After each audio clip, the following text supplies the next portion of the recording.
الهادي أحمد بالرحمة جاء.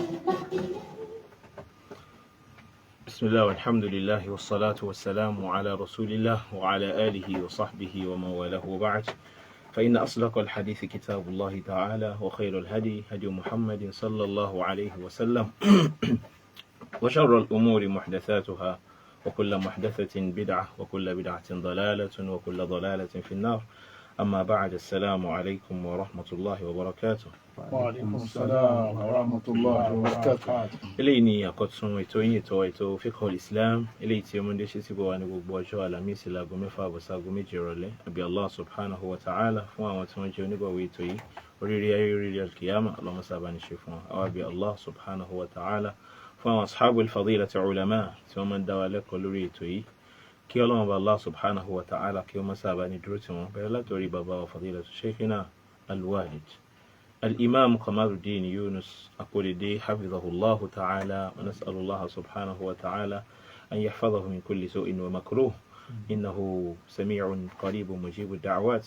شيخ أباني سلام وسلام جماعة. السلام عليكم ورحمة الله وبركاته. وعليكم السلام ورحمة الله وبركاته. وما بابا والتي بوين bákan náà kí gbogbo àwọn tí wọ́n kọ́ wọ́rin wà pẹ̀lú àwọn sheikh wa pẹ̀lú látòrí bàbá wa tí wọ́n wà ní apá ọ̀tún wọn. Àbí Ọlọ́run bá kí ó ṣe yín ní ashabul yamin. Àbí Allah subhanahu wa ta'ala gbogbo dáadáa yín Ọlọ́run ní jọ̀wọ́ bàjẹ́ kan ó. Tí àwọn àtàwọn sheikh wa náà bí Ọlọ́run ṣe ní kí àgbà ọmọdé lórí ẹ̀sìn, Ọlọ́run dákun mọ́sà jẹ́ parí dáadáa, Ọlọ́run jẹ́ gbẹ́ láyé lórí dáadáa. Àbí Ọlọ́run bá Ọlọ́run kí ó jẹ́ kí oríire ó kárí ẹnìkọ̀ọ̀kan wájú báyìí. Akramakumullah sheikhana, ní orí ètò wa lé ní tí a fẹ́ kẹ́ bá wa ṣàgbéyẹ̀wò rẹ̀ láàrin ìwọ̀nba àkókò tá ní, òun náà ni al-isti'adhatu بغير الله سبحانه وتعالى. àárí àwọn zahira ìmọ̀ wa àránṣe wa tẹ̀gùn ma ṣe istighatha, ma ṣe isti'adha, ma wá ìsádi pẹ̀lú àwọn nǹkan mi tó yàtọ̀ sọ́lọ́run Ọba láàrin pàápàá jùlọ láàrin àwọn àtàpẹ́ra wa mùsùlùmí. afẹ́kẹ́ bá ní sọ ewu tó wà ń bẹ fáwọn èèyàn. alhamdulillahi alladhi yata'awwadhu bihi al-muta'awwidhun. alhamdulillah. ويتوكل عليه المتوكلون، والصلاة والسلام على نبينا محمد وعلى آله وصحبه أجمعين. adúpẹ́ lọ́dọ̀ Ọlọ́run Ọba wa. alhamdulillah. Ọba tá a dúpẹ́ fún òun lọ́ba tó jẹ́ pé gbogbo àwọn tí wọ́n máa ń wá ìṣọ́ra ọ̀dọ̀ rẹ̀ ni wọ́n máa ń sá sí, kọ́lọ́run lè bá sọ wọn. gbogbo àwọn tí wọ́n máa ń gbára lé nǹkan tí wọ́n jẹ́ olùgbàgbọ́ òdodo, tí wọ́n máa ń gbára tí wọ́n wà àti gbára lé nǹkan, wọ́n yẹ gbára lé nǹkan kan mí lẹ́yìn Ọlọ́run Ọba Allah. ọba yìí náà lọ́ba tá a sádi, òun lọ́ba tá a máa ń sátọ̀, òun lọ́ba tá a máa fi ń wọ̀ sọ̀ra. ìkẹ́ Ọlọ́run là Ọlọ́run kó bá Ànábì Muhammad sallallahu alaihi wasallam àtàwọn ará ilé àtàwọn sàábé àti gbogbo àwọn ẹni rẹ̀. ẹ̀yin bàbá wa, ẹ̀yin ìyá wa, èyí tí a fẹ́ fi bá ní sọ̀rọ̀ nírọ̀lẹ́ yìí ọ̀rọ̀ ńlá kan ni. òun náà ni al-isti'adhatu bi ghayri Allahi shirkun akbar. kéèyàn máa wá ìṣọ́ pẹ̀lú nǹkan tí kò kìí ṣe Allahu. tí í ṣe Allah. tàwa ti ní tí ì ṣe Allahu, gbogbo ntọ́lọ̀ dání jẹ́ bẹ́ẹ̀. Allahu akbar. Allahu wal khaliqu al-ba'inu an khaliqihi. Ọlọ́run Ọba Allah subhanahu wa ta'ala, ọba yìí ọba tí ó dá wa, gbogbo ntọ́lọ̀ ń dá pátá òun náà wà lọ́tọ̀. méjì náà ní kòkó mẹ́ta. Al-Khaliqu, Ọlọ́run dá wa, gbogbo àwọn ẹ̀dá yòókù wà lẹ́gbẹ̀ẹ́. Al-Khaliqu wal-Makhluq. ẹni bá ti fi nǹkan míì wá ìṣọ́ra wípé kó dáàbò bò ó, kó sọ́hun, ó lè jẹ́ màláíkà, ó lè jẹ́ ànábì, ó lè jẹ́ àwọn wòlíì, ó lè jẹ́ àwọn àfáà, ó lè jẹ́ àwọn ayé, ó lè jẹ́ àwọn àjẹ́, ó lè jẹ́ igi, ó lè jẹ́ irin, ó lè jẹ́ àlìjànú, ó lè jẹ́ ṣẹ̀tán, ó lè jẹ́ yẹ̀pẹ̀, ó lè jẹ́ àwọn jẹ àbújẹ. gbogbo nǹkan tó lọ́n dá pátá tẹ́yìn bá lè sáàdì pé kó sọ́hun, èyàn ti dẹlẹ́bọ̀. Allahu akbar. bẹ́ẹ̀ bá gbàgbọ́ pé kíní yìí òun ni ó sọ́hun, bó ma sì ti sátọ̀dọ̀ rẹ̀ kò sí tí ó sèun, èyàn ti dẹlẹ́bọ̀. eléyìí yóò jẹ́ kẹ́nìkọ̀ọ̀kan wa ká lè ṣàkíyèsí ara wa, especially lásìkò tí àwọn bandits tí wọ́n ń dún mọ̀ọ́rú mọ́ àwọn ẹ̀dá Ọlọ́run lérí ilẹ̀ Ọlọ́run. àwọn kidnappers, àwọn ọ̀dọ́ tí wọ́n ní kan ṣe, àwọn ọ̀daràn. Èṣù ti jókòó sí wọn lára. Èṣù ti jókòó sínú ọpọlọ wọn, wọ́n dẹ̀ ti rẹ́dì pé àwọn bá nǹkan jẹ́. ọ̀pọ̀lọpọ̀ àwọn aráàlú lè ní wọ́n wá ń sá káàkiri pé bandit ń bọ̀ o bandit ń bọ̀ o wọn náà tó wà ń lo báyé o wọn ni wọ́n gbọ́ wọn wà lọ́nà báyé o wọ́n wá mú káwọn èrò ọmọ bá àwọn èèyàn pé tala wá sáàdì báyìí tọ́wọ́ òfin ní tẹ̀ wá tọ́wọ́ bá wá tẹ̀ wọ́n tala sáàdì tó yẹ fi bọ́ kálukú wọn wá àbáyọ wọn bẹ̀rẹ̀ àwọn atajẹ́ mùsùlùmí tí wọ́n wá ń sọ yìí pé báwọn bandit máa ń bọ̀ tí wọ́n bá tàbọn èyí lè máa lọ ayẹta èyí lè máa wọ́n nǹkan jẹ kọ́dà àfáà sọ wípé a lè wọ́n nǹkan jẹ wípé nǹkan tí yọ jẹ́ pé tóun bá wọ́n jẹ ọta àbọ̀n oníràn òun kílẹ̀ ẹ̀ṣẹ̀ tó wà ń bẹ̀. ẹni tó bá ní kó fún wọn. ẹni tó bá ní kó mu wá mo ní ẹ̀ṣẹ̀ wà ń bẹ̀ kọ́dà kì í ṣẹ̀ṣẹ̀ kékeré. Allahu Akbar. ẹ̀ṣẹ̀ ńlá ni mimma la shakka fihi anna fi dunya shurura nígbà tí síta àfáà ti rí bá wọn kó láwọn sọ àwọn mùsùlùmí tí wọn dá kàn mọ́. Allahu Akbar. èyí tó sí èméjì bẹ́ẹ̀ ni pé aburú ń bẹ láyé min khalaiqillah àwọn àlìjànú wà wọ́n ń saburú àwọn ọmọ èèyàn wà tí wọ́n lọ́ọ̀dì má àlìjànú tí wọ́n ń saburú àwọn ọ̀ka wà àwọn tó ń gbèyàn pa àwọn tó ń gbèyàn pamọ́ àwọn ojú àwọn tó ń ranjú burúkú mọ̀yàn àwọn tó ń ṣàṣeyàn olóògùn àwọn tó ń dáná aburú wà nílò ayé ẹni tó dẹ̀ sọ pé aburú wà nílò ayé lọ́lọ́run ọwọ́ ni ká sáwá sọ́dọ̀ òun tóun dá gbogbo nǹkan káburú wọn bá ṣe wá ọlọ́run ní a'udhu billahi minash shaitani rajim ọlọ́run bá ní kó lè ra nábì má dákẹ́ wá a'udhu bi rabbil falaq min sharri ma khalaqa ìrà nábì máa sọ pé yín máa sá sọ́dọ̀ ọlọ́run ọba tó ní àṣùbà níbi aburú ń tọ́ dá wa min sharri ghasikin idha waqaba níbi aburú òru ńgbà tó bá ru wa min sharri naffathati fil uqad níbi aburú ẹ̀rí ṣàrì aburú àwọn obìnrin tí wọ́n máa ń fẹ́ atẹ́gùn sí nǹkan tí wọ́n bá dé àwọn ológun lóbìnrin àtàwọn ọkùnrin náà ti wà láàrin wọn wa min sharri hasidin idha hasada níbi aburú àwọn tí wọ́n máa ń wo oore tí wọ́n máa ń ranjú mọ́ oore àwọn lójú burúkú evil eye ẹ̀yin bàbá wa ìyá wa ẹ̀rí pé ayàtà kàyí ṣàrì lọ́hàn bẹ́ẹ̀ ní tí wọ́n gbé aburú bẹ́ẹ̀ kò sẹ́nìkan tó dènà ìpè kò ṣe àwọn aláburú nínú àwọn àlìjànú àbí nínú àwọn ẹ̀dá ọlọ́run ọba tí wọ́n ti gba bọ̀dẹ̀ pẹ̀lú àlìjànú. gbogbo wa láti ń ka sóra yìí. gbogbo àlà ń ka sóra yìí aburú wa àti establish nínú ayé àyè náà ọlọ́run ọba ní kólé a'udhu bi rabbil falak yín máa wá sọ pé yín máa wá sọ pẹ̀lú rabbul falak. ẹ̀rí náà nìyẹn ìpè rabbul falak làwọn fi ṣe kí ni làwọn fi wá sọ á sì kà á ní á kà á jáde lẹ́nu tó bá ti kà ó ti wà náà àbòsọ ọlọ́run ọba. الاستعاذة هي اللجوء إلى الله والاعتصام به لدفع الشر tí wọ́n ń pè ní isti'adha yín bàbá wa yín àfáwọn imam òun náà ni pé protection ni wọ́n ń pè bẹ́ẹ̀ òun náà ni ká máa sá sọ́dọ̀ Allah ká sì gbára lé Allah ká burú mọ́ bá ṣe wá àbábúrú tó ti wà nílẹ̀ kó lè kó fún wa. الاستعاذة بالله أمر الله بها ọlọ́run pàṣẹ pé èmi nìkan ṣoṣo ní kẹ́ ẹ máa sá sọ́dọ̀ ẹ̀ tó dẹ̀ mi mo rè protect yín èmi nìkan ní kẹ́ ẹ máa fi sọ́ra ẹ máa pè mí ẹ máa bẹ̀ mí kí n sọ yín ọlọ́run pàṣẹ ni ọ̀ọ́ni wa kullu ma amara Allahu bihi ibadatu lillahi azza wa jalla gbogbo tọ́lọ̀ bá ti wá pàṣẹ rẹ̀ pé ẹ ṣe báyìí ọlọ́run sọ ní Kùránì rẹpẹtẹ ó ní ẹ wá sọ pẹ̀lú mi ẹ sá sọ́dọ̀ mi ẹ fi ń protect ara yín ẹ pè mí ẹ bẹ̀ mí kí n sọ yín ẹ má wá sọ pẹ̀lú nǹkan míì ọlọ́run sọ ní Kùránì rẹpẹtẹ ó já mọ̀ pé ẹ̀sìn ni bí ìbá ti wá fún ẹlòmíì lẹ́sìn ọlọ́run ọba ó ti dẹbọ الاستعاذة بغير الله شرك tọ́lọ́n bá ti ní ẹ ṣe fún mi. tọ́lọ́n bá ní ẹ ṣe fún mi tá a bá ti ṣe fẹ́ lómi ò ti dẹbọ sarfu العبادة لغير الله iná gbèlè bọ́ náà nìyẹn kò wá yẹ ọ̀pọ̀lọpọ̀ àwọn imam kò yẹ ọ̀pọ̀lọpọ̀ àwọn afálekéwú kò yẹ ọ̀pọ̀lọpọ̀ àwọn aṣèwáàsí. ọmọ yuslihu al-milha. ẹ̀tọ́ nígbà tí ìjọba ti bàjẹ́ ta ni ó tún wá tún yọ̀ sí. lọ́jọ́ káwọn afá sọ́nà wọn dàkẹ́ pé ẹ mọ̀jì wọn sọ yín lórí burúkú o ẹni títí ẹ ti jóná tí ń wá tẹni tí ó kó náà máa títí ẹ ọ̀pọ̀ nílé ayé o tí yóò ní bàjẹ́ o ẹ̀yin bàbá wa bandit ń bẹ́ lò àwọn tí wọ́n ṣe bandit gan táwọn lọ tán bọ̀ àwọn ìjànú burúkú táàrí àwọn lágbára ju bandit lọ. táwa ti sáfẹ́dọ̀ ọlọ́run ọba aburú kan ò ní ṣe wá pẹ̀lú ìyọ̀ǹda tó ọlọ́run ọba wa àwọn àyà ní rẹpẹtẹ ọlọ́run ọba ń sọnù inú àyà kan ọlọ́run ọba ní wa inni sammaytuha Maryama wa inni u'idhuha bika Imran ìwà ń sọ nígbà tí wọ́n bí Maryam ó ní wa inni sammaytuha Maryam ó ní ọmọ yìí mo sọ ní Maryam wa inni u'idhuha bika ọlọ́run níbi gẹ́rì ọlọ́ba ní mọ̀ wọ́n ń wá ìsọ́fún pẹ̀lú wọ ọlọ́run gbogbo sábẹ́ ààbò wọ ọlọ́run bíkà wa zuriyataha gbogbo àwọn ọmọ rẹ̀ àtọmọ tiẹ̀ gbogbo àwọn náà sábẹ́ wọ ọlọ́ má bá ń sọ wọn minash shaitanir rajim kọ́ wà ṣètánì ẹni ẹ̀kọ́ kọ́mọ́ kàn wọ́n kábúrò rẹ̀ ọmọ ṣe wọn Suratu Al-Imran Quran 3:36 gbogbo àwọn ṣètánì sì ní ọ̀gá àwọn bandit. òun lọ́rọ̀ àwọn bandit ṣiṣẹ́ àwọn bandit ṣiṣẹ́ lábẹ́ ṣètánì àwọn ojú wọ́n ṣiṣẹ́ lábẹ́ ṣètánì gbogbo àwọn àká gbogbo àwọn àjẹ́ àwọn oṣó bẹ́ẹ̀ sí máa ń wí wọn náà ọmọ lẹ́yìn ṣètánì náà gbogbo wọn. suratu Al-Imran Quran 3 verse 36 baba masa ila le kaya yẹn Al-Imran Quran 3 verse 36 bẹ́ẹ̀ ti ní wa inna u'iduha bika ọlọ́run sọ nù àyà mi suratul Mu'minun àyà 77 ọlọ́run wa imma yanzagannaka minash shaytani nazghun fasta'idh billah ọlọ́run bá ní tí ṣètọ́n ti máa ń dá èròkèrò sínú ọkàn rẹ wọ́n fẹ́ bá tiẹ̀ jẹ́ tó ń rí èròkèrò depression nazghun yẹn ni waswasa ọlọ́run ní fasta'idh billah ọlọ́run bá ní sásọ̀dọ̀ àlá wọ́n ọlọ́run bá ní olùsọ sọ pé a'udhu billah tó ń jẹ́sìn ní ọlọ́run pàṣẹ rẹ̀ ọ̀dọ̀ aláàlá sásì ọlọ́run tó sọ náà àyà mi nínú èyí tí mo kọ́kọ́ yẹn ọdẹ sọ́tọ̀ Al-A'raf àyà 200 ọlọ́run tó wá sọ nínú suratul Mu'minun àyà 77 ọlọ́run bá ní wọ́kú rọ́bì ọlọ́run bá ní rẹ̀ ànábì sọ pé ọlọ́run bá mi rọ́bì ọlọ́run bá mi a'udhu bika yìí máa wá ìsọ pẹ̀lú wọn nìkan min hamazati shayatin níbi àkọlù èròkèrò àwọn àlùjànnú burúkú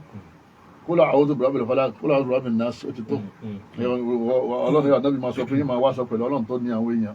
rabbin nasi malikin nasi tani jẹ́ malikin nasi Allah tani jẹ́ ilahin nasi a'udhu bi rabbi an-nas a'udhu bi malikin nas a'udhu bi ilahin nas sẹ́ni táwa káyìí ló dá wa lójú ní ọjọ́ káwọ́ òfin kan mí sọ̀rọ̀ mọ́ lẹ́yìn Allah wọ́n ti fẹ́ jáde àní bisimilahi tawakkaltu ala Allah wala hawla wala quwwata illa billah pẹ̀lú agbára ọlọ́run kankan oníṣẹ́yìn tó fi darí ẹ̀yin bàbá wa ẹ̀yin ìyá wa ayatul kursi lẹ́yìn ọkọ̀ kan làwọn kà bẹ́ẹ̀ bá ti ń ka àwọn àṣetáni bú wọn nílá burú fi ṣe yàn. ìgbà ní tọ́wájú wa rí bẹ́ẹ̀ ajẹ́ pé ìgbà tó lọ́n dájú ṣìtà àṣà kọ rẹ̀ pé òun ni ká máa wá sọ́dọ̀ rẹ̀ ajẹ́ pé ìwásọ̀ lọ sọ́dọ̀ ẹlòmíì kí ni wọ́n máa jẹ́ yẹn yọ́ máa jẹ́ ẹbọ kò wá ṣẹbọ kékeré ẹbọ ńlá ni wọ́n máa jẹ́ téèyàn bá ti gbà pé kíní yẹn ni ó sọ̀hún ó jáde ilé ọ̀nà tí mo dání ó tún padà wálé ó tún wá tún mú ìdúmọ̀ ìwé ó gbà pé òun ò lè travel pẹ̀lú kíní yẹn ó ti dẹlẹ́bọ̀ àjànú náà làwọn èèyàn ń sá sọ́dọ̀ rẹ̀ táwọn ti ní lágbájá yìí ń ṣẹbọ ó ti lọ lè jòkó sọ́dọ̀ àjànú ni ọlọ́run bá lọ́ọ̀fi ju àyà kan yìí pé gbogbo àwọn tí ẹrí tí wọ́n wà sọ pẹ̀lú nǹkan mi àjànú wọn fi ń sọ́ra o ọ̀dọ̀ àjànú ni wọ́n sá sí o wa annahu ọlọ́run bá ní kana rijalun minal insi ọlọ́run ní ọ̀pọ̀lọpọ̀ àwọn èèyàn àwọn òmùgọ̀ nínú àwọn èèyàn ya'udhuna birijalin minal jinn wọ́n máa wá ìsọ́ ya'udhuna ya'udhuna birijalin minal jinni ọlọ́run bá ní àwọn òmùgọ̀ nínú àwọn èèyàn wọ́n máa wá ìsọ́ pẹ̀lú àwọn àgbà àlìjànú fazaduhum rahaqa ọlọ́run bá ní àwọn èèyàn tí wọ́n wá sọ pẹ̀lú àjẹnú yẹ wọ́n padà wá lékún nípa yà àwọn ọlọ́kan wọn ò ní balẹ̀ jù ọlọ́run bá ní ọkàn wọn ní balẹ̀ ibi wọ́n sásìn yẹ ọ̀dọ̀ táwọn ni wọ́n wà ọkàn wọn dẹ̀ ní balẹ̀ ọ̀dọ̀ aláàlẹ́ kan sáwá ẹni tí ń sá sọ́dọ̀ èṣù ẹ̀dàkùn ẹni tó ń sá fún gan àwọn òwò ni wọ́n ń bẹ lábẹ́ ìbáwọn èṣù náà ni wọ́n sá fésù tó lọ lè sá sọ́dọ̀ èṣù ìmọ̀ ń gbòwe kan táwọn èèyàn tó bá gbọ́ yí dáadáa nígbà tí àwọn polisi wáyàn tí yẹn wá lọ lè sá sọ́dọ̀ DPO sẹ́ni kó ti kó sọ́wọ́ ọwọ́n sọ pàrọ̀ mọ́ra ó ń dè àfa àwọn bu nǹkan jẹ wọ́n lè sọ fáwọn èèyàn pé tí wọ́n bu jẹ yìí pé ayẹta ni pé oníwó rẹ̀ rán o àwọn èèyàn dẹ̀ bẹ́ẹ̀ ó ti fẹ́ pàdé ọlọ́run àbújá oní ọwà díkà fáwọn èèyàn kò ti sún yùn má ó fún afálákì àti násì má hasbunallahu wa ni'mal wakil wa inna jundana lahumul ghalibun a'udhu bi kalimatillahi tammati min sharri ma khalaq ó rí àṣírí lọ́wọ́ ní islam táwọn fi protect ara ẹni orí fílẹ̀ mọ́ àti ìbẹ̀nu ayé àti ìwòran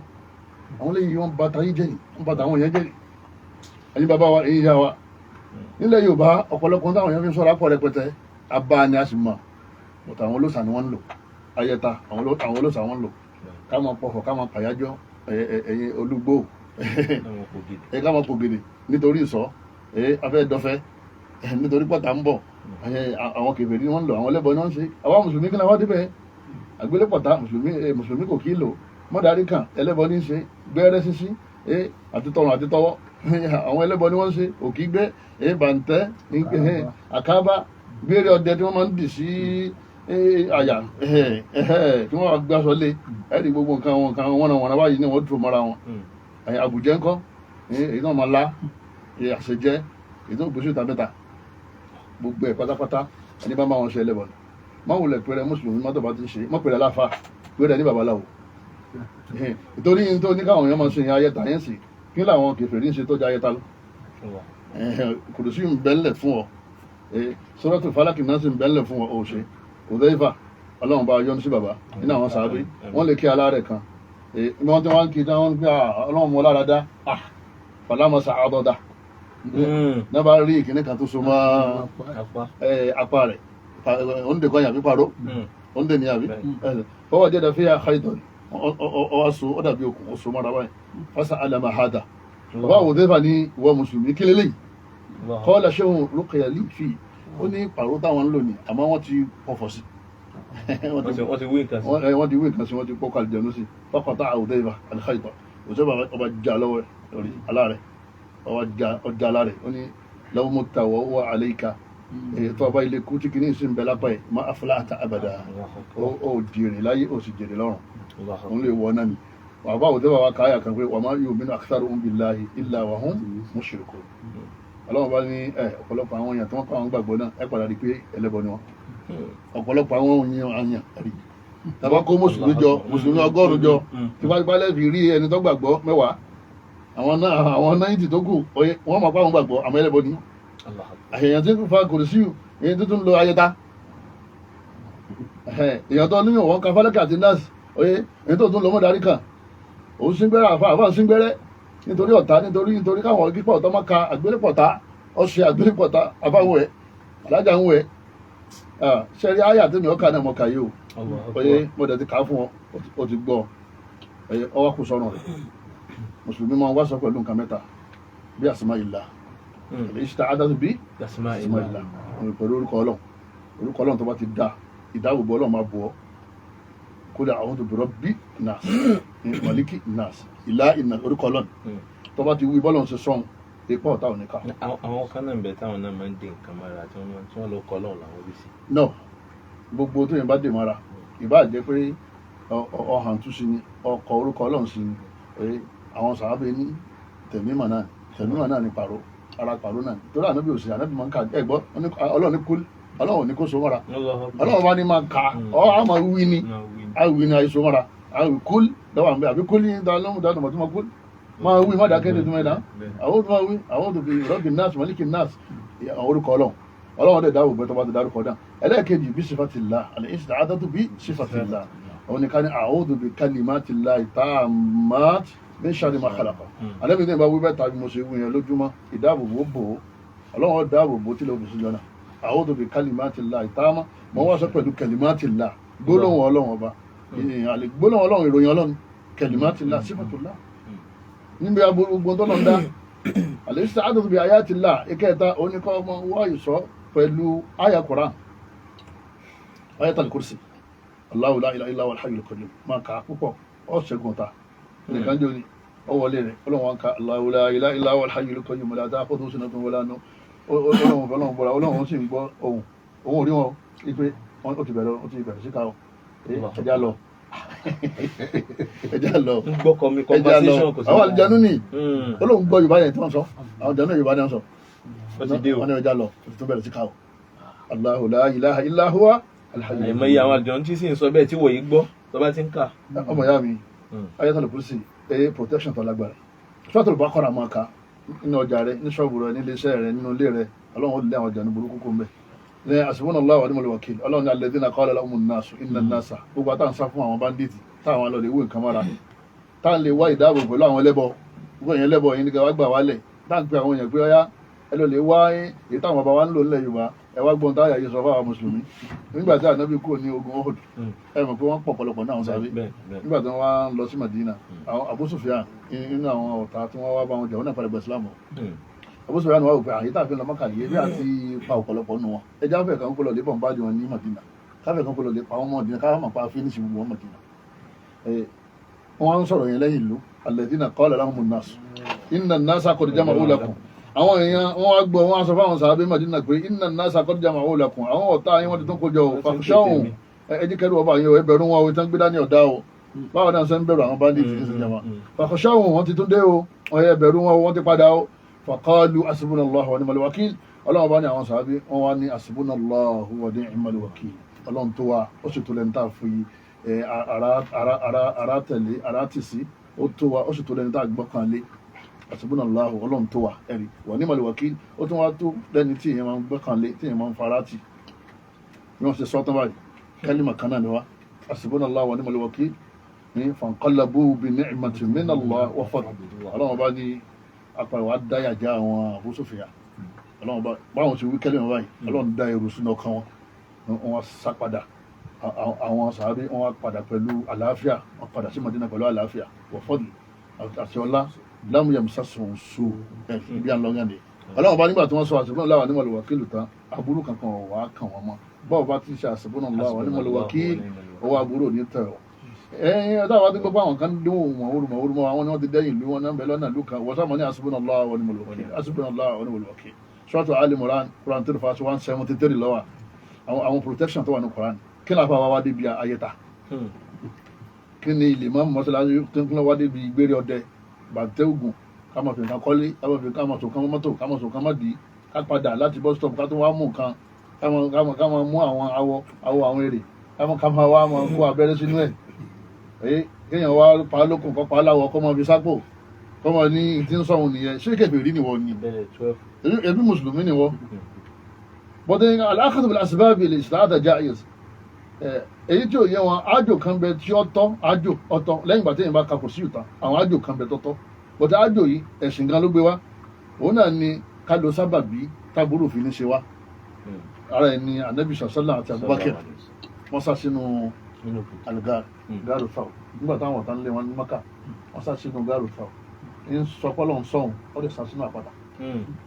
eléyìí náà pé al-akhadhu bil-asbab eléyìí ò burú ọyẹ kéèyàn máa ka kùrìsì kó sì rí ọ̀tá tí ń bọ̀ kọ́ lè sá wọnú ilé kan àmọ́ pé nígbà tó ti ka kùrìsì ọwọ́ alẹ́ pàdé wọn ọ̀ sàní ànábì náà sàní ó fi sísá yẹn ó fi yọmọ jẹ́ sábàbí fún kádàrá pé òun nípa ọ́ irú àwọn eléyìí dáa ọyẹ kéèyàn ó tilẹ̀kùn lẹ́gbàá tó wá ka kùrìsì tán ládé kó tó sùn torí aburú protection ìyẹn dáa eléyìí ṣe ẹbọ torí pé naturally ọlọ́run bá aláàpá wá láṣẹ ẹbẹ kéèyàn wọ blood proof ọyẹ àbí kéèyàn wọ níkà tó jẹ́ pé blood proof ni níkà yẹn kò sí tó burú eléyìí náà ara protection ni bọ̀tẹ̀ sí gbà wá láyè ká ṣe rẹ̀ wọ́n ń tà náà máa lọ sójú ogun ànábì máa wọ dẹ́rẹ̀ òun náà ni àwọn àwọ̀tẹ́lẹ̀ aṣọ náà lápè àwọ̀tẹ́lẹ̀ orin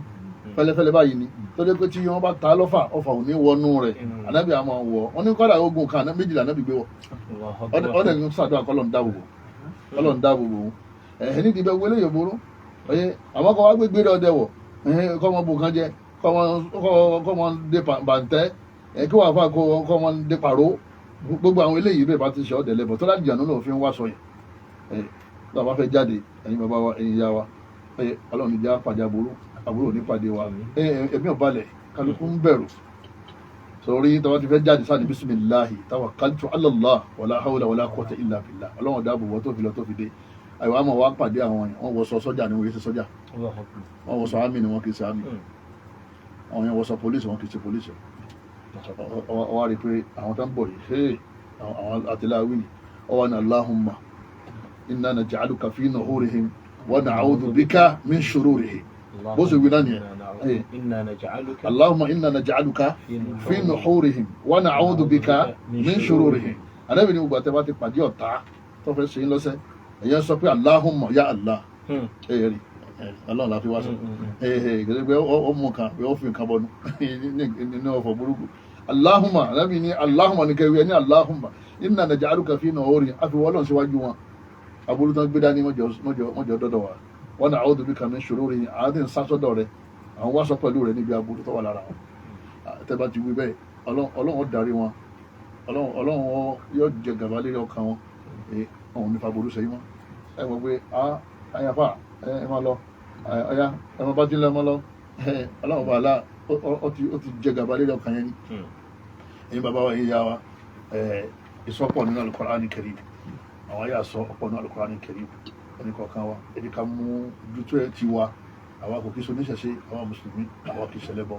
nánú mùsùlùmí ni wá àbẹ̀lọ́ nínú àdúrà àti agbára ẹni kọ̀ọ̀kan ọlọ́mọsá dáàbò wá lọ́sàn-án ọlọ́run dáàbò wá lóru tábà wọn ní kọ́lọ́mọ dáàbò wá tábà jáde kọ́lọ́mọ dáàbò wá ọba ń bẹ lójú ọ̀nà kọ́lọ́mọ dáàbò wá ọba ò lójú orun kọ́lọ́mọ dáàbò wá subhanakallahumma wa bihamdika ashhadu an la ilaha illa anta astaghfiruka wa atubu ilayk. Jazakumullahu khairan bí ọlọ́run bá Allah subhanahu wa ta'ala kó bá ní sanyí ní ẹ̀sùn lórí ilé tí ẹ bá wa sọ ìkọlọ́n kó fi sínú mizan hasanati jazakumullahu khairan ọlọ́run bá yóò jẹ́ kí ẹ ṣe pẹ́ o fún àǹfààní àwa tí a bá fẹ́ pè lẹ́yìn ètò bóyá fún mọ̀ràn kan àbí àkíyèsí àbí a fẹ́ ṣe onígbọ̀wọ́ ètò 08038111940 08038111940 ọpẹ́ pàtàkì kan wọn lọ sọ́dọ̀ àwọn bàbá Fadilatul Imam Kamaruddin Yunus akórílẹ̀ àti gbogbo àwọn tí wọ́n jọ kọ́ wọ́rin wà bẹ̀rẹ̀ látòrí Abu Muhammad àti àwọn mashayikh yòókù àti bàbá Sheikh Rabi jazakumullahu khairan ọlọ́nkọ́ bá ní sanyí ẹ̀sùn lórí a ní rí mọ́ jù báyìí lọ tó bá di ọjọ́ méjì àti mọ̀ pàdé subhanaka Allahumma bihamdik ashhadu an la ilaha illa ant astaghfiruka Allahumma wa atubu ilayk wassalamu alaikum wa rahmatullahi wa barakatuh. Wa alaikum assalam wa rahmatullahi wa barakatuh. فإلينا